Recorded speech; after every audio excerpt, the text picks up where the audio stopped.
Good afternoon. I've today left hospital after a week in which the NHS has saved my life, no question. It's hard to find words to express my debt, but before I come to that, I want to thank everyone in the entire UK for the effort and the sacrifice you have made and are making. When the sun is out and the kids are at home, when the whole natural world seems at its loveliest and the outdoors is so inviting, I can only imagine how tough it has been to follow the rules on social distancing. I thank you because so many millions and millions of people across this country have been doing the right thing. Millions going through the hardship of self-isolation, faithfully, patiently, and with thought and care for others as well as for themselves. I want you to know that this Easter Sunday, I do believe that your efforts are worth it and are daily proving their worth.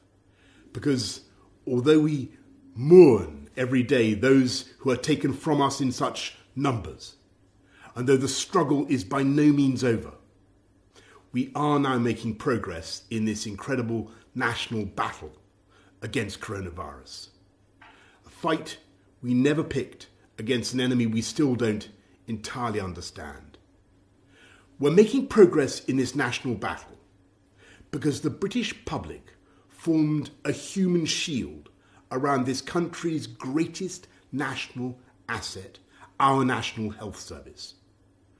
We understood and we decided that if together we could keep our NHS safe, if we could stop our NHS from being overwhelmed, then we could not be beaten, and this country would rise together and overcome this challenge as we have overcome so many challenges in the past. In the last 7 days, I have, of course, seen the pressure that the NHS is under.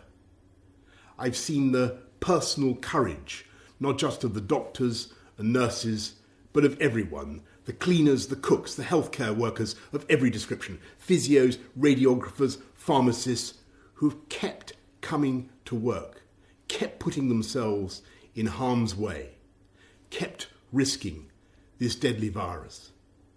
It is thanks to that courage, that devotion, that duty, and that love that our NHS has been unbeatable. I want to pay my own thanks to the utterly brilliant doctors, leaders in their fields, men and women, but several of them for some reason called Nick, who took some crucial decisions a few days ago, for which I will be grateful for the rest of my life. I want to thank the many nurses, men and women, whose care has been so astonishing. I'm going to forget some names, so please forgive me, but I want to thank Poling and Shannon and Emily and Angel and Connie and Becky and Rachel and Nikki and Anne. And I hope they won't mind if I mention in particular 2 nurses who stood by my bedside for 48 hours when things could have gone either way. They're Jenny from New Zealand, in Invercargill on the South Island to be exact, and Luis from Portugal near Porto. And the reason in the end my body did start to get enough oxygen was because for every second of the night, they were watching and they were thinking and they were caring and making the interventions I needed.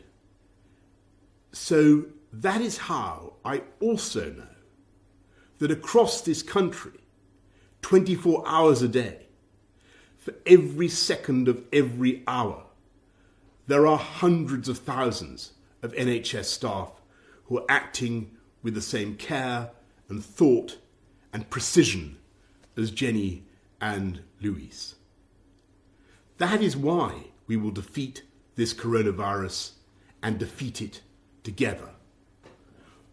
We will win because our NHS is the beating heart of this country. It is the best of this country. It is unconquerable. It is powered by love. So, thank you from me, from all of us, to the NHS. And let's remember to follow the rules on social distancing, stay at home, protect our NHS, and save lives. Thank you, and happy Easter.